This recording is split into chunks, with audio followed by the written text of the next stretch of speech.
Bismillahirrahmanirrahim. Assalamualaikum warahmatullahi wabarakatuh. Yang terhormat dosen pengampu Ibu Andi Nurrahma Ghaffar, SE MAK. Perkenalkan, nama saya Novi Claudita, NIM 2104010004 dari kelas EKIS 3A. Di sini saya akan menjelaskan materi tentang sistem operasional bank syariah. Nah, perlu kita ketahui definisi, asas, dan tujuan bank syariah. Bank syariah adalah bank yang beroperasi sesuai dengan prinsip-prinsip syariah. Implementasi prinsip syariah inilah yang menjadi pembeda utama dengan bank konvensional. Pada intinya, prinsip syariah tersebut mengacu kepada syariah Islam yang berpedoman utama kepada Al-Quran dan hadis.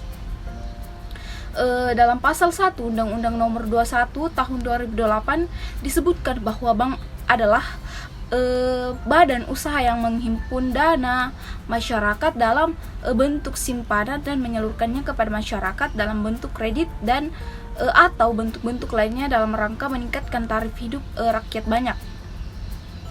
Bank terdiri atas dua jenis, yaitu bank konvensional dan bank syariah. Bank konvensional adalah bank yang menjalankan kegiatan usaha secara konvensional yang terdiri atas bank umum, konvensional, dan bank perkreditan rakyat.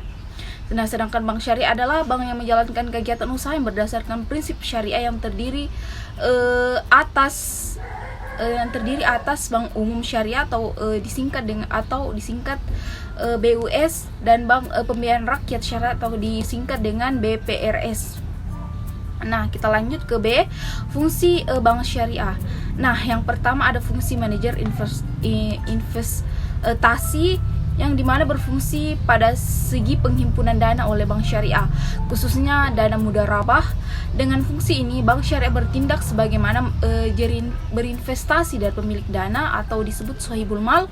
Dalam hal dana tersebut harus dapat disalurkan pada penyaluran yang produktif, sehingga dana yang dihimpun dapat menghasilkan keuntungan yang akan dibagi hasil antara bank syariah dan pemilik dana. Yang kedua ada fungsi investor. Dalam penyaluran dana, bank syariah berfungsi sebagai investor pemilik dana. Nah, yang ketiga ada fungsi sosial. Fungsi sosial bank syariah merupakan suatu yang melekat pada bank syariah.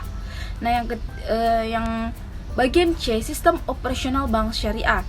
Sistem operasional bank syariah terdiri atas 5 jenis.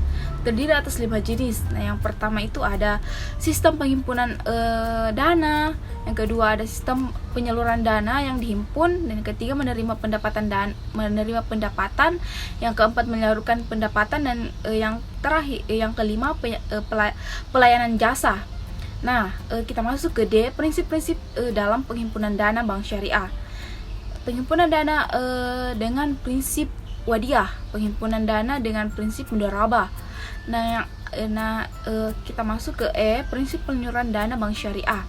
Prinsip jual beli dengan skema murabahah, jual beli dengan skema salam, jual beli dengan skema istisah. Nah, prinsip investasi dengan skema mudharabah, investasi dengan skema musyarakah, prinsip sewa dengan skema ijarah, sewa dengan skema ijarah mutahiyah bitamlik.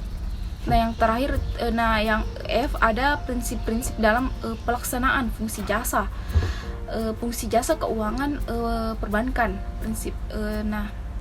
Prinsip-prinsipnya itu seperti ada prinsip wakalah, prinsip kafalah, prinsip hawalah, prinsip sarf, dan prinsip ijarah. Larangan bagi bank syariah, larangan bagi BUS dan UUS diatur dalam pasal 24 Undang-Undang Nomor 21 Tahun 2008 tentang perbankan syariah. Dalam pasal 24 disebutkan bahwa baik BUS maupun UUS dilarang untuk yang pertama, melakukan kegiatan usaha yang bertentangan dengan prinsip syariah. Yang kedua, melakukan kegiatan jual beli saham secara langsung di pasar modal. Yang ketiga, melakukan penyertaan modal kecuali sebagaimana dimaksud dalam pasal 20 tentang kegiatan BUS dan UUS. Nah, yang keempat, melakukan kegiatan usaha perasuransian kecuali sebagai agen pemasaran produk asuransi syariah. Adapun larangan bagi BPRS diatur dalam pasal 25 yang meliputi larangan untuk melakukan kegiatan usaha yang bertentangan dengan prinsip syariah. Yang kedua, menerima simpanan berupa giro dan ikut serta dalam lalu lintas pembayaran. Ketiga, melakukan kegiatan usaha dan valuta asing kecuali penukaran uang asing dengan ising bank. Yang keempat, melakukan kegiatan usaha perasuransian kecuali sebagai agen pemasaran produk asuransi syariah. Yang kelima, melakukan penyertaan modal kecuali pada lembaga yang dibentuk untuk menanggulangi kesulitan likuiditas BPRS. Nah, yang keenam, melakukan usaha lain di luar kegiatan usaha sebagaimana yang dimaksud dalam pasal 21 tentang kegiatan BPRS. Mungkin itu saya yang bisa sampaikan, kurang lebihnya mohon dimaafkan.